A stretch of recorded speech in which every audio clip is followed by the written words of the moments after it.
Olá, meninos e meninas. Essa é a nossa aula sobre o naturalismo no Brasil. O naturalismo, como movimento literário, ele é muito próximo. Na verdade, ele é uma espécie de subproduto do realismo.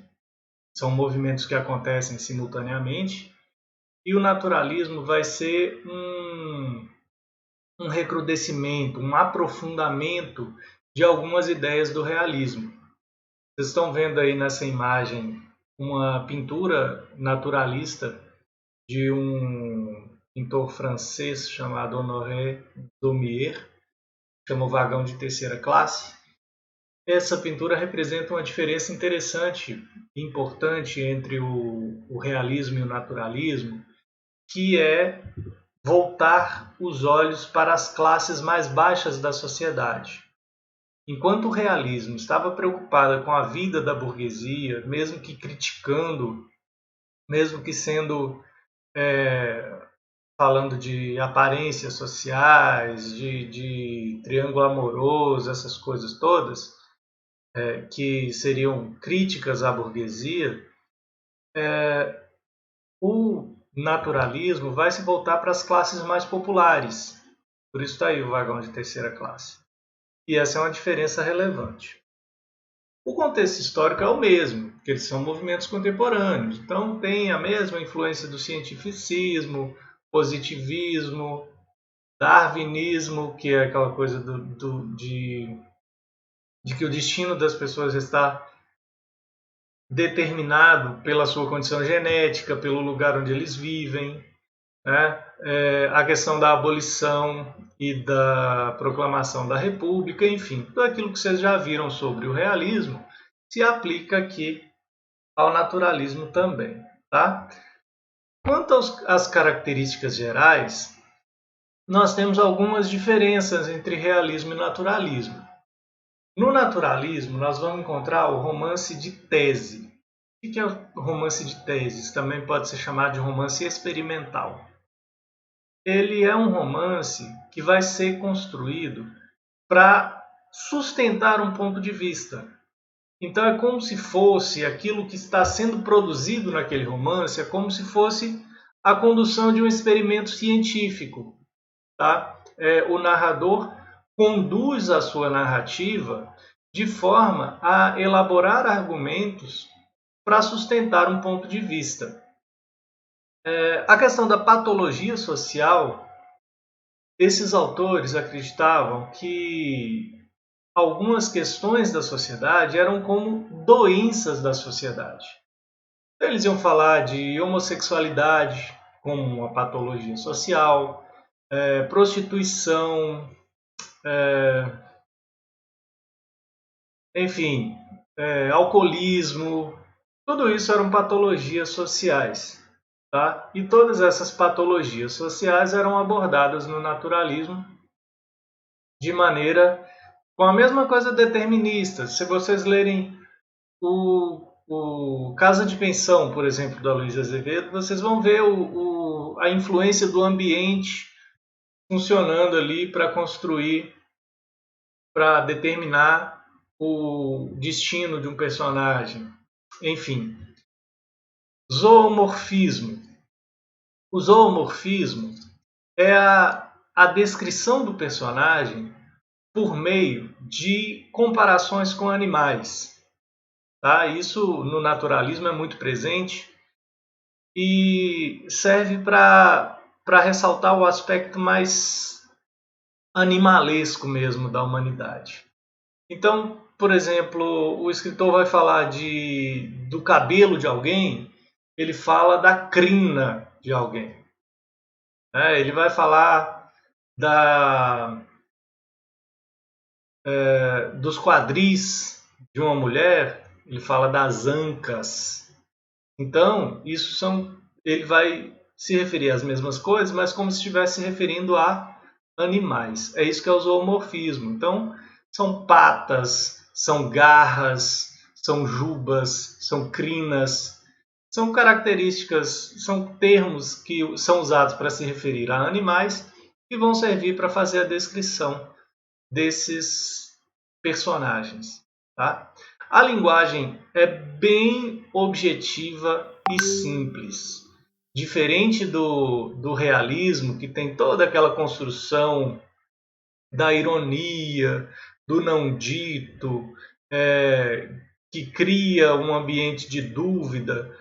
No naturalismo, nós temos uma linguagem bem próxima do coloquial, tá? Uma linguagem bem próxima da linguagem corrente mesmo, e que vai direto ao ponto. O escritor naturalista, ele não faz rodeios para descrever aquilo que ele vai descrever. Ele descreve, inclusive, com pormenores, porque o objetivo dele é exatamente compor aquela cena. Lembra que eu falei do romance de tese? É compor aquela cena de modo que o leitor consiga ver todos os aspectos que estão sendo tratados ali. E o determinismo, como nós já falamos, né, vai ser o ambiente, ou a genética, ou a educação, tudo isso que vai levar o personagem para determinado caminho, que vai praticamente selar o destino da personagem. Tá? Entre os principais escritores, eu destaquei aqui 3. O primeiro deles é o Aloysio de Azevedo. Por que Aloysio de Azevedo? Porque Aloysio de Azevedo é considerado o primeiro escritor naturalista brasileiro. Em 1881, ele publicou o romance O Mulato, que é a primeira experiência naturalista brasileira. O Mulato do mesmo ano de Memórias Póstumas de Brás Cubas. Então fica assim, Memórias Póstumas de Brás Cubas é o primeiro romance realista, O Mulato, primeiro romance naturalista. As principais obras de Aloysio Azevedo tem uma vasta produção, tá? Eu só destaquei aqui 3. O Mulato, Casa de Pensão e o Cortiço. Por quê? Porque o Mulato, Casa de Pensão e o Cortiço formam uma espécie de trilogia em que esse romance de tese ele vai se aprofundando. Tá? O Mulato vai tratar da questão racial, do preconceito, conta a história de um rapaz que era filho de um homem branco com uma escrava e, embora ele tivesse traços brancos, ele ficou órfão. Embora ele tivesse traços brancos, ele era rejeitado pelo seu tio. Ele queria se casar com a prima e ele era rejeitado porque todos sabiam que ele era mulato, menos ele mesmo. Aí ele descobre sua origem, enfim. Tem essa discussão lá sobre o racismo. Tá? Não essa discussão sobre o racismo que nós vivenciamos hoje, gente. É uma coisa de discussão sobre o racismo de final do século XIX. Tá? Nós temos que entender essa diferença. A outra questão, o outro livro, Casa de Pensão, já vai ser um naturalismo um pouco mais aprofundado. Que é um estudante que vai viver numa casa de pensão. Nessa casa de pensão, uma moça vai se interessar por ele por questões econômicas. Aí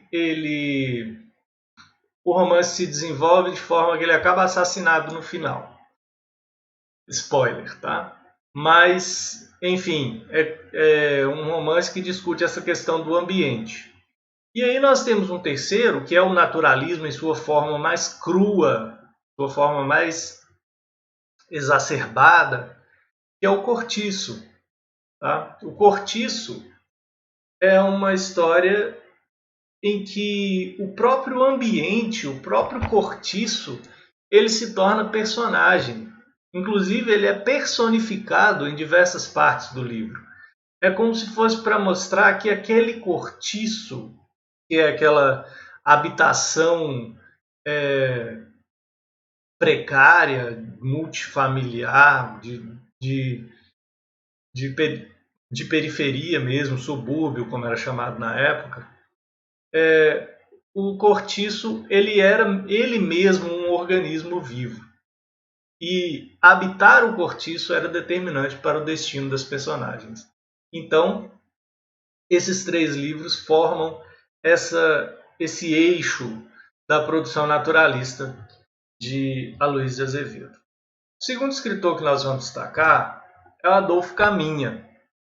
Adolfo Caminha viveu pouco tempo, de 867 a 897, ele morreu com apenas 30 anos, mas ele deixou 2 obras importantes, uma delas A Normalista e a outra, O Bom Crioulo. O Bom Crioulo é uma das obras mais representativas do nosso naturalismo brasileiro, porque ele também vai tratar da questão do determinismo.